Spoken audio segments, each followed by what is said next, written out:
story begins in the rural Australian town of Urana. And one night, a bunch of people come out of their graves.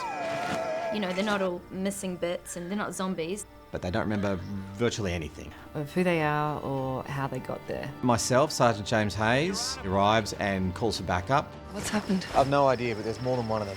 Dr. Alicia McKellar, what's your name? What is this? Who are these people? Are they having some sort of satanic ritual? Or they don't go, oh, these people have clearly come out of their graves. He and Dr. Alicia take them to the surgery. James walks in, sees Kate. Who is his ex-wife who's died. You can't be Kate. But, oh my gosh, I've remarried. Oops. Her best friend. Oops. that's Sarah. And is about to have a baby with my character Sarah. Needless to say, very upsetting and confusing. It's a tricky situation. And then something weird happens.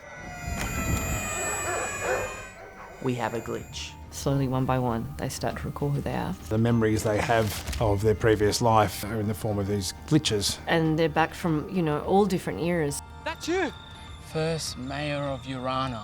Died 1864. Died? We've got Charlie, ex-World War I soldier. Yeah. We've got Kirsty. She was a teenager in like the 80s. Kate, my character, died 2 years ago. You've got Carlo, who's an Italian guy, doesn't speak a word of English. To complicate things, If they go a certain distance from the centre of town, Their eyes start to bleed Because we're walking to this invisible boundary.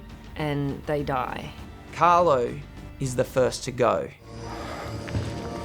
He explodes into dust. it's all very secret. They don't want anyone to know what's happened. I'm asking you to keep this between us. Otherwise, we'll become lab rats. Now all that's left is Maria, me, Kirsty, Kate, John Doe, and Paddy, the mayor, who's gone off with the young boy who saw us coming out of the graves, Bo. meanwhile, my former mentor, Vic Eastley, Has started to smell a rat. he's kind of poking around going, what's going on? There's trouble at the cemetery. And he's going back to his hometown. And then has a car crash on the way. He dies. But then he comes back. And he is definitely changed. Where are they? He's obsessed with tracking down the Risen. Vic works out that Alicia's working for Norgard. Vic, with the help of John Doe, because he's talked John Doe into it, these Risen are an abomination. They need to be got rid of. What do you call that? To kill them, basically. Vic captures the Risen. Packs them all up and puts them in his car and goes to drive to the boundary to murder them all. And turn them into ashes, a la Carlo. So James follows with Alicia, James gets there just in time. and there's a big showdown on the bridge. Policeman James, good, honest cop. Shoot Vic in the head. Pop. He's gone. We think for good. We bury Vic. I take John back with me.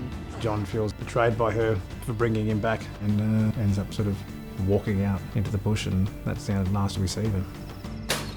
In the meantime, while that is happening, Sarah is giving birth to James's daughter in the hospital. But then Sarah starts bleeding out everywhere, Like a postpartum hemorrhage. and she gets wheeled to emergency. I'm waiting. She comes back, They tell him that she's totally fine, that she's okay. but the doctor informs me that she was gone for a second there. But she came good. And then I get a call from Chris back at the station, and he tells me that Alicia McKellar. She died at Epworth Hospital 4 years ago. So I don't know what to think, but I know I've got to sort stuff out. And that's the end of the first season. That's the first season. I think you're up to date.